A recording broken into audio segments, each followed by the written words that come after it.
천번을 불러봐도 내 눈에 눈물이 멈추지 않는 것은 십자가의 그 사랑. 20절에 보면 너희가 세상의 초등학문에서 그리스도와 함께 죽을 끈을 어찌하여 세상에 사는 것과 같이 규례에 순종하느냐라고 사도 바울은 말할 수 없는 단식을 하고 있습니다.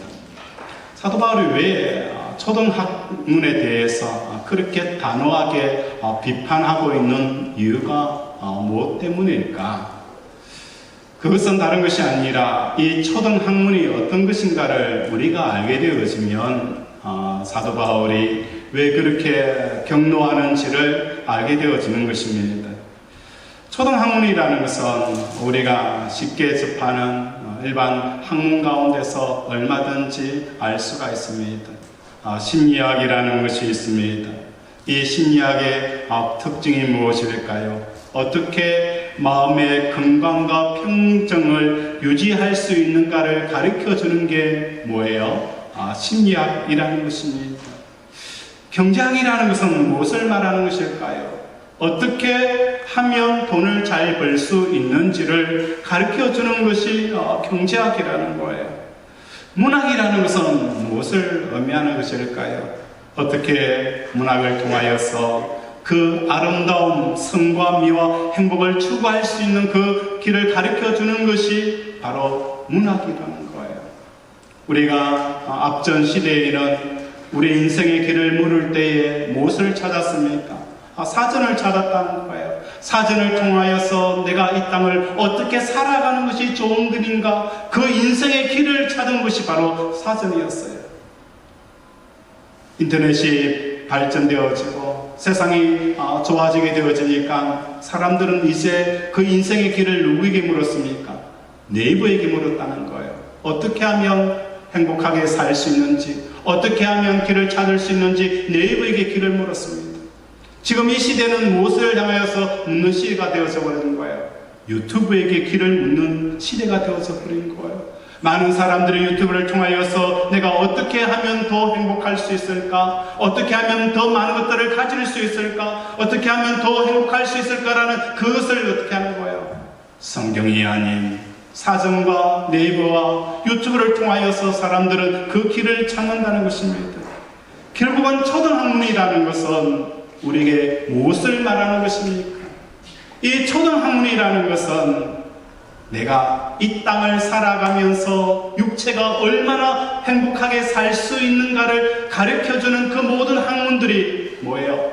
초등학문이라는 것을 우리는 알아야 된다는 거예요. 사도 바울은 사람을 세 가지로 나눴습니다. 육체의 몸을 입고 있는 몸을 가진 존재고, 또 우리 영과 혼을 가지고 있는 그 영혼을 가진 존재라는 거예요. 다시 말해서 우리는 우리의 존재를 어떤 것으로 정의를 할 수가 있을까요?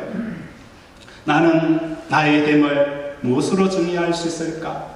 우리의 육체를 통하여서 나의 나됨을 정의할 수 있을까? 그것이 아니라는 거예요.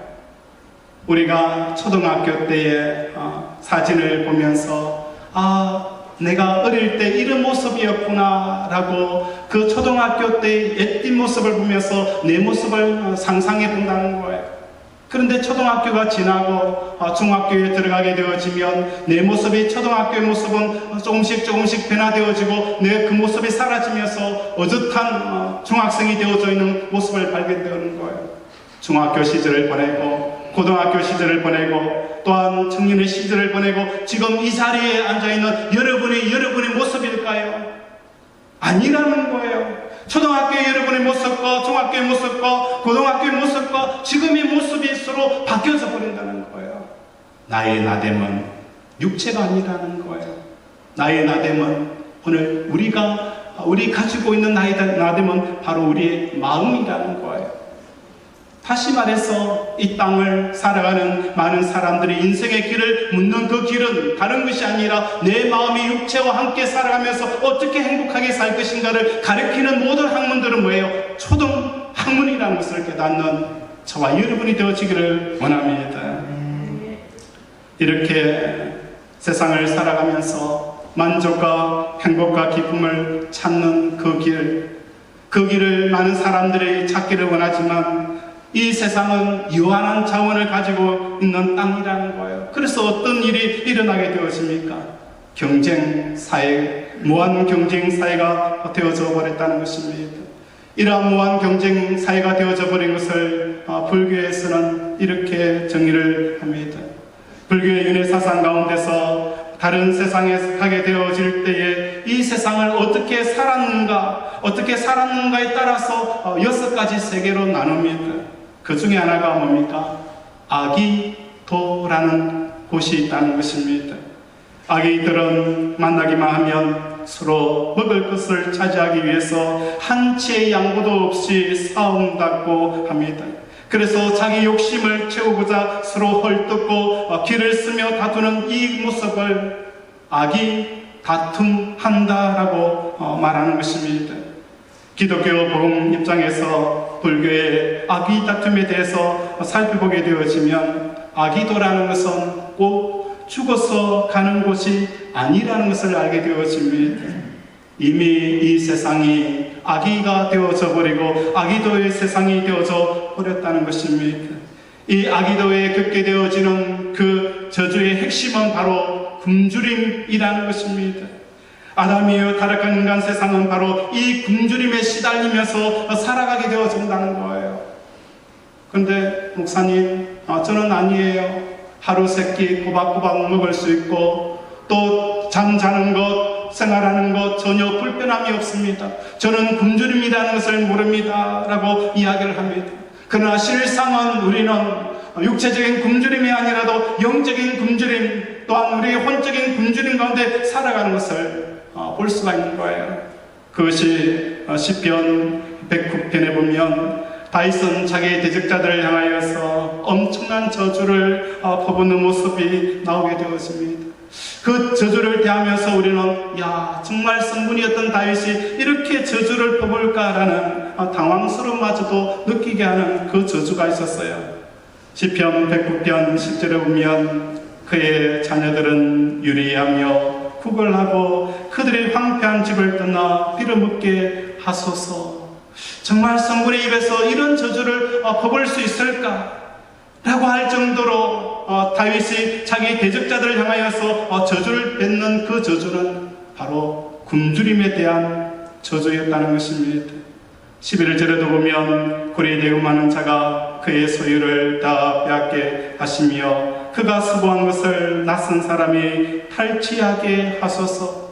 그는 돈을 많이 벌었지만 그 돈을 통해서 결국은 공허한 삶을 살아가게 되어질 그 저주를 다윗은 퍼붓고 있는 것을 우리에게 보여주는 것입니다.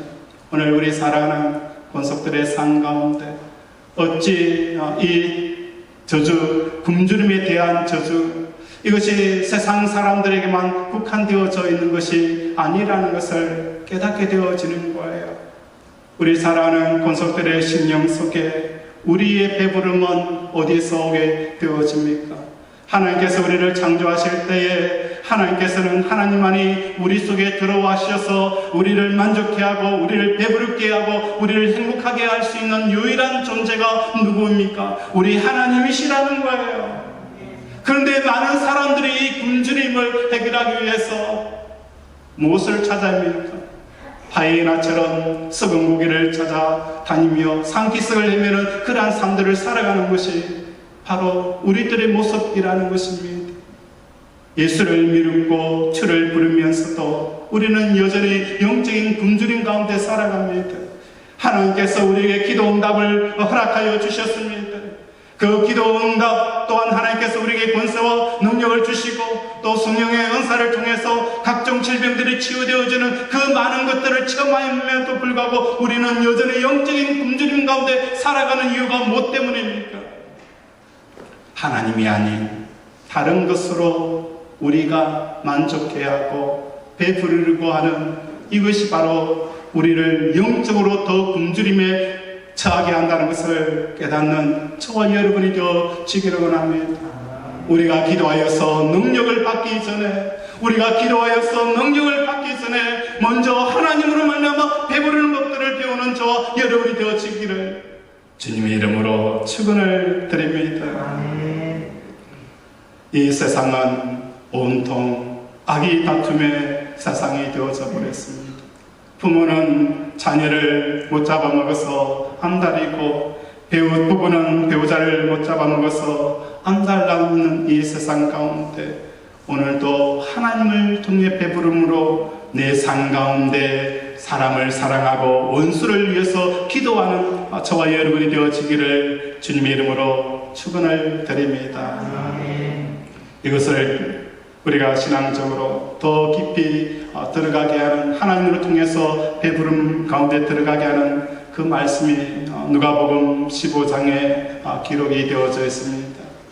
누가복음 15장 하게 되어지면 탕자의 비유가 나와 있습니다. 이때까지 우리가 탕자의 비유를 보면서 아버지가 탕자인 그 아들을 사랑하는 그 무한한 사랑에 대해서 우리가 알고 있었습니다. 그러나 이 누가복음 탕자의 비유는 더 깊은 영적인 의미를 가지고 있다는 거예요. 그 키워드 중에 하나가 탕자가 아버지에게 돌아왔을 때에 아버지는 그 돌아온 탕자에게 첫 번째로 무엇을 하게 되어집니까? 집안의 옷을 자기 아들에게 입히는 것을 볼 수 있습니다. 제일 좋은 옷을 그 아이에게 입힌다는 것입니다.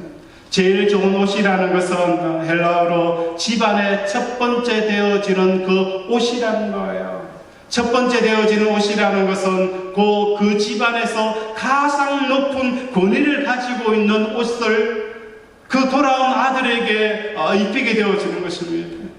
두 번째로 하는 것은 그 돌아온 아들에게 손가락에 가락지를 끼우게 되어집니다. 가락지라는 것은 집안에서 최고의 결정권을 가지고 있는 사람만이 가락지를 낄 수가 있습니다. 그 집안의 최고의 권위를 가지고 있는 주인에게 끼는 그 정표가 뭐라는 거예요? 가락지라는 거예요. 이 새 옷과 가락지라는 것은 이 돌아온 탕자에게 주어야 될 목이 아니라 누구에게 주어야 될 목입니까? 아버지와 함께 있었던 첫째 아들의 목이지 않습니까? 이미 둘째 아들은 아버지의 재산을 다 가지고 가서 허랑방탕하게 썼기 때문에 자기 목이 전혀 없어요. 그런데 아버지는 첫째 아들에게 줘야 될 그 장자의 목, 그것을 누구에게 주는 거예요? 둘째 아들에게 준다는 것입니다. 마치 첫째 아들은 존재하지 않는 것처럼 대하고 있는 아버지를 보게 되어지는 것입니다. 성경은 이것을 24절에 보면 아들이 죽었다가 다시 살아왔다라고 말씀하는 거예요. 아들이 죽었다가 다시 살아왔다는 것은 무엇을 의미하는 것일까요? 아버지와 아들의 그 관계가 죽어 있다가 이제 그 관계가 살아나는 것을 말씀을 하고 있다는 거예요. 어떻게 아들이 죽었느냐? 아들이 허황방탕 먼 나라에 가서 그 장기와 함께 그것을 먹었기 때문에 죽은 것이 아니라는 거예요. 이미 아들은 아버지 품에 있으면서 죽어 있는 아들이었다는 거예요. 왜 우리가 이렇게 이야기를 하지 않습니까? 나이가 들어서 남편이 아내에게 이렇게 이야기합니다. 여보, 당신 마음속에 내가 있니? 없다는 거예요. 나에 대해서 조금이라도 생각하는 마음이 있느냐? 없다는 거예요. 그래서 그 관계가 마치 죽은 관계라는 거예요. 이와 마찬가지로 아들과 아버지 관계에는 서로가 서로의 마음이 있어야 그 관계가 살아있는 관계가 되어지는데 아들의 마음속에는 어떤 마음이 들어있었을까요? 아들의 마음에는 아버지의 재산을 가지고 가서 먼 나라에 가서 이러이러한 장사라에서 나의 미래와 나의 그 꿈을 실현할 것이다, 나의 비전을 실현할 것이다 라는 그 자기 자신의 미래에 대한 꿈만 존재하고 있었지 아버지를 마음속에 담은 적이 한 번도 없었다는 거예요. 그래서 아버지와 아들의 관계가 이미 금이 나 있는 상태가 뭐예요? 내 아들은 죽었다가 다시 살아왔다는 거예요. 오늘 우리 사랑하는 권속들이 주여 주여라고 하나님을 부릅니다. 주여 주여라고 우리가 기도합니다. 또한 그 기도를 통해서 하나님 앞에 응답받는 역사가 일어납니다. 근데 우리 마음속에 하나님과 관계는 어떤 관계가 되어지는 거예요? 죽어있는 관계가 되어져 있는 거예요.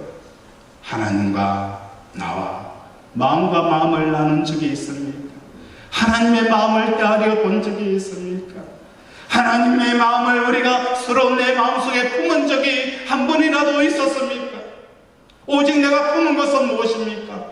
하나님께서 나에게 주시는 그 기도 응답의 선물들, 나의 건강을 지켜주시고 내 자식 잘 되게 해주시고 이러이러한 사업 물고 열어주는 것, 이것이 내 마음속에 가득 차 있었지 하나님의 마음을 가려본 적이 한 번도 없었다는 거예요. 이 두 아들도 마찬가지였어요. 아버지를 마음에 품은 적이 한 번도 있는 것이 아니라 어떻게 하면 아버지의 재산이 내 것이 되어질까?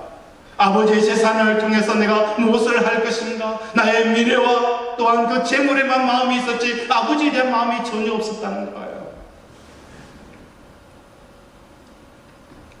오늘 우리 자신을 돌이켜보면서 하나님 앞에 회개하는 저와 여러분이 되어지기를 원합니다. 하나님을 내 마음속에 헤아려 본 적이 없습니다. 왜 나에게 이것을 주지 않습니까? 왜 나에게 사업의 물꼬를 열어주지 않습니까? 왜 자녀는 이렇습니까? 라고 하나님 앞에 불평과 원망만 들었지 정말 하나님의 마음을 헤아려 본 적이 없었음을 하나님 이 시간 회개하는 저와 여러분이 되어지기를 원합니다. 아들은 먼 곳에 가서 죽을 고생을 하게 되어집니다. 그래서 가뭄이 들게 되어지고 먹을 것이 전혀 없게 되어지는 상황이 되어졌을 때에 그때서 무엇을 깨닫게 되어지는 거예요? 아버지 집에는 먹을 것이 많았다. 종들도 부족한 것이 없었고 나도 뭔가 부족한 것이 전혀 없는 삶을 살았다. 아버지 안에 있을 때는 내가 무엇을 해야 하는지, 내가 무엇을 계획해야 되는지 할 필요가 없었다. 아버지가 다 주셨는데 지금 나는 아버지를 떠나서 인생의 계획을 하고 설계를 하지만 굶어 죽는 이 처참한 상황을 발견하면서 아들은 무엇을 생각하는 거예요? 아버지에게로 다시 돌아가야겠다라는 그 결심을 하게 되어진다는 거예요. 오늘 우리의 삶을 돌아봅시다. 내가 왜 이렇게 행복 지수가 떨어진 이유가 무엇 때문일까요? 전에는 내가 10만 원 벌었으면 그거 갖고 감사하고 하나님 앞에 호들갑을 떨었는데 이제는 50만 원을 벌고 100만 원을 벌어도 여전히 굶주려 있는 상태가 되어지는 거예요. 전에는 달새방에 살고 또 지하방에 살아도 어떻게 해요? 괜찮았는데 이제는 전세에 살아도 만족함이 없는 거예요.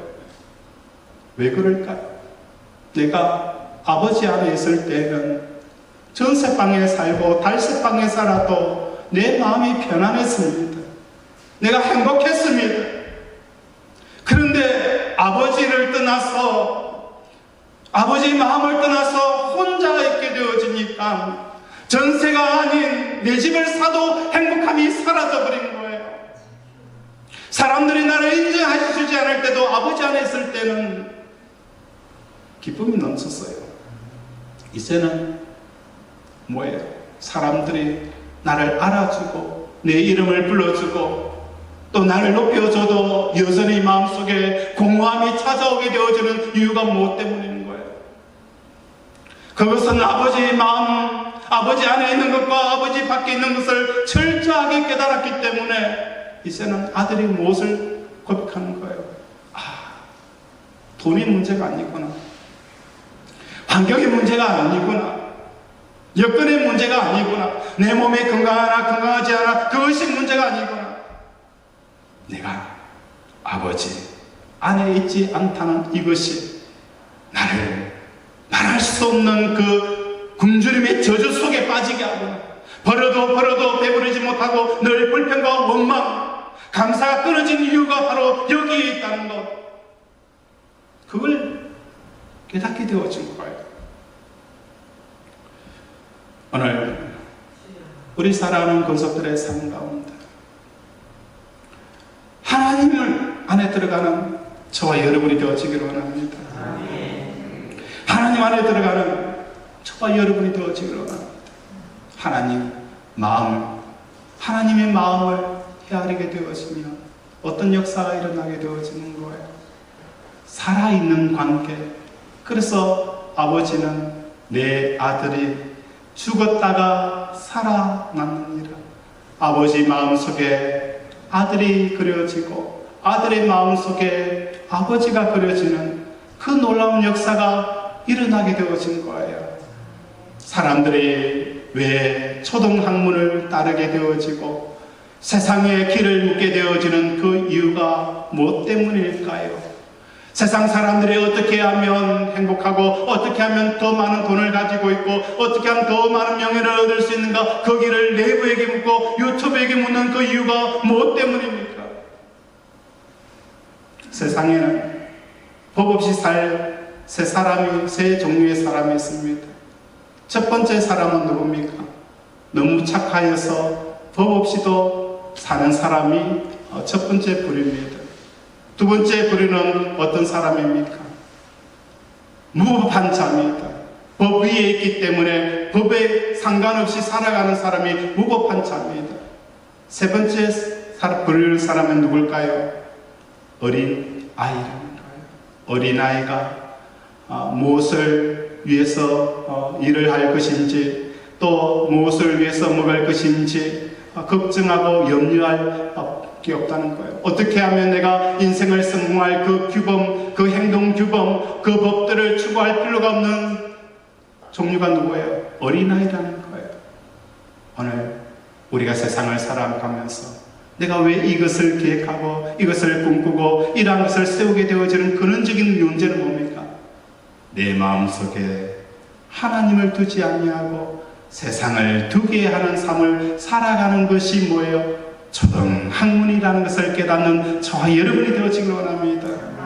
그래서 말씀을 전가한 목회자들도 똑같은 말씀이라고 똑같은 말씀이 아닌 거예요. 성도들로 하여금 육체로, 마음과 육체가 세상을 향하여서 어떻게 살아갈 것인가를 꿈꾸게 하는 그것은 뭡니까? 초등학문의 말씀이 되어지는 거예요. 세상을 어떻게 살아갈 것인가, 어떻게 살아가야 행복하게 살아갈 수 있는가, 그것을 이야기하는 것이 아니라는 거예요. 우리가 하나님 안에 머무는 그 길, 내가 어떻게 그 은혜 안에 머무는 길, 그것을 가르쳐야만 성도들의 살아나는 역사가 일어나게 되어지는 거예요. 그렇지 않으면 지독한 저주, 굶주림의 저주 가운데 빠지게 되어지고 지독한 공허함 속에 빠지게 되어지는 결과를 가져오게 되어지는 거예요. 비록 그것이 기도응답을 받은 수없이 많은 받았들 문제가 되어지지 않습니다. 내가 어떤 일을 하였는들 그것은 전혀 문제가 되어지지 않습니다. 우리가 어떻게 하여야 합니까?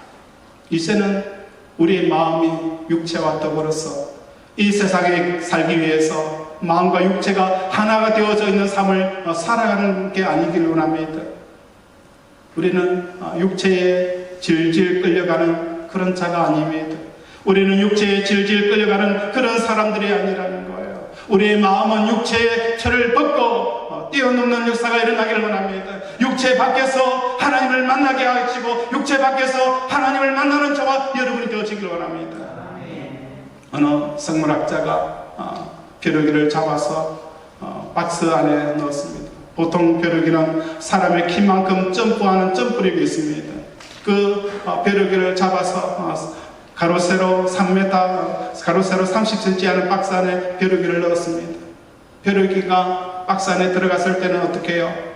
그 박스 안에서 점프를 합니다. 점프를 하면서 30cm 그 한계 안에서 부딪히면서 다시 떨어지면 아야야 다시 점프합니다. 계속 하면서 계속 그 30cm 한계를 부딪힙니다.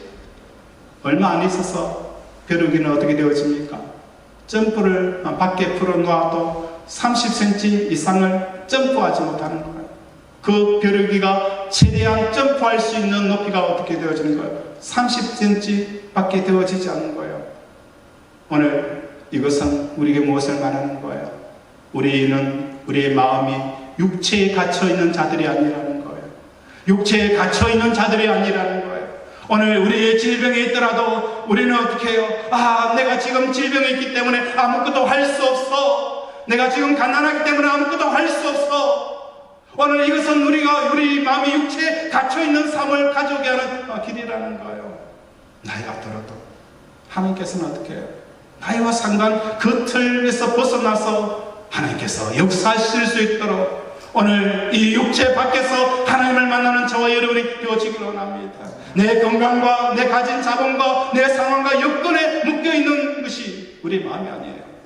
하나님께서 우리를 창조하실 때에 자기 형상과 모양으로 우리를 창조하셨습니다. 이 세상이 담을 수가 없다는 거예요. 이 세상이 담을 수 없는 그 복의 질그릇을 가졌기 때문에 오늘도 이 육체의 한계를 뛰어넘는 저와 여러분이 되어지기를 주님 이름으로 축원을 드립니다. 어떻게 할 수 있을까? 우리 주님께서는 이렇게 말씀하셨습니다. 내 살은 뭐라고 표현하는 거예요? 참된 양식이다라고 표현합니다. 내 피는 뭐라고 표현하는 거예요? 참된 음료다. 그래서 참이라는 것을 시중에는 레알이라는 단어를 씁니다. 프랑스의 레알 드링크, 레알 뭡니까? 푸드라는 거예요. 진짜 우리의 양식은 뭡니까? 예수님의 살과 피, 다시 말해서 예수님의 죽으심을 우리가 매일매일 순간 먹고 마시게 되어지면 어떻게 되어지는 거예요? 이 육체의 틀에서 벗어나서 살아계신 하나님을 만나는 역사가 일어나게 되어지는 거예요. 그래서 오늘도 우리는 무엇을 해야 되는 거예요? 예수님의 살과 피를 먹는 저와 여러분이 되어지기를 원합니다. 예수님의 살과 피를 먹고 십자가를 묵상하게 되어지면 오늘 이 육체의 틀에서 갇혀있고 세상의 틀에 갇혀있는 내가 자유함을 누리는 놀라운 역사가 일어나게 되어지는 것입니다. 그래서 우리는 이제는 어떻게 해요? 이 십자가를 붙들고 가는 그 좁은 길을 달려가는 저와 여러분이 되어지기를 바랍니다. 우리 복음성가 33장을 보면서 함께 찬양을 부르도록 하겠습니다. 33장입니다.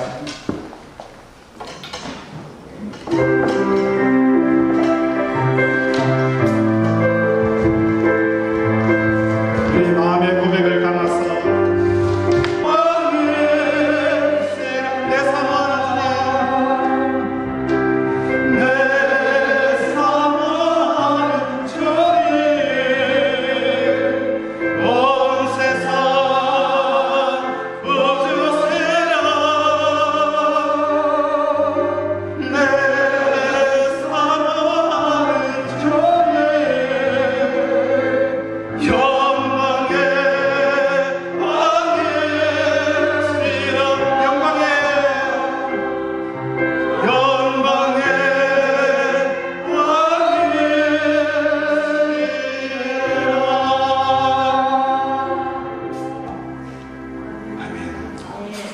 오늘 사도 바울이 그렇게 초등학생을 비판하고 분노하게 되어진 이유가 무엇 때문입니까? 많은 목회하고 또 많은 성도들이 믿음 생활을 하면서 초등학문 마음이 육체에 묶여서 육체와 더불어 사는 세상을 꿈꾸는 그 삶을 사도 바울은 어떻게 해요? 분노할 수밖에 없다는 거예요. 우리는 육체에 끌려가는 사람들이 아닙니다. 육체에 질질 끌려가는 사람들이 아닙니다. 오늘 십자가를 붙들고 육체에 묶여있는 이 한계를 벗어나서 살아계신 하나님을 만나는 저 여러분이 되어지기를 주님의 이름으로 축원을 드립니다. 말씀을 생각하면서 함께 기도하겠습니다. 하나님, 이때까지 나는 마음이 육체와 더불어 어떻게 하면 이 세상에서 행복하게 살 것인가, 그것만을 꿈꾸고 그것만을 쓸게하고 하나님 마음을 담아본 적이 없습니다. 하나님으로 말미암아 배부르 본 적도 없습니다. 사업이 잘 되기를 원하고 자녀들이 잘 되기를 원하고 내 병 고치기를 원하는 그 이상의 것들을 품지 못했습니다. 이제 만왕의 왕 되신 하나님을 품을 수 있게 해달라고 이 시간 주여 부르면서